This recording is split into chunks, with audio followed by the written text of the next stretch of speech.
Hi అండి. ఈరోజు ఎండు రొయ్యలు గోంగూర వండుతున్నా. అయితే రొయ్యలు వేయించుకొని ఒక గిన్నెలో తీసుకోవాలి. తర్వాత పుంటికూర గోంగూర నూనె వేయకుండా ఉట్టిగానే ఉడికించుకోవాలన్నమాట మెత్తగా. తర్వాత మెత్తగా మెరుపుకోవాలి కడాయిలని. తర్వాత మళ్ళీ అదే కడిగేసి గిన్నెలు వేస్ట్ కాకుండా మళ్ళీ ఒక స్పూన్ ఆయిల్ వేసుకొని ఒక ఉల్లిగడ్డ పసుపు వేసుకొని బాగా వేగిన తర్వాత అల్లం వెల్లుల్లి పేస్ట్ వేసుకొని అది కూడా వేగాలి మంచిగా. వేగిన తర్వాత నీళ్ళలో కడిగి రొయ్యలు వేసుకోవాలన్నమాట, ఉష్క ఇట్లా లేకుండా.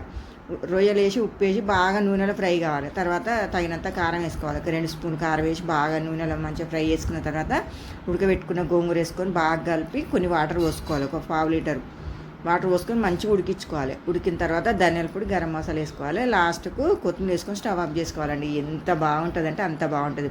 పుల్లగా గోంగూర వేసుకొని వైట్ రైస్ అయితే సూపర్ కూర అండి. పుల్లగా కారంగా. ఒకసారి ఇట్లా ట్రై చేయండి. ట్రై చేసి ఎట్లొచ్చిందో కామెంట్ బాక్స్లో చెప్పండి. ఓకే అండి, చూడండి ఎంత బాగుందో.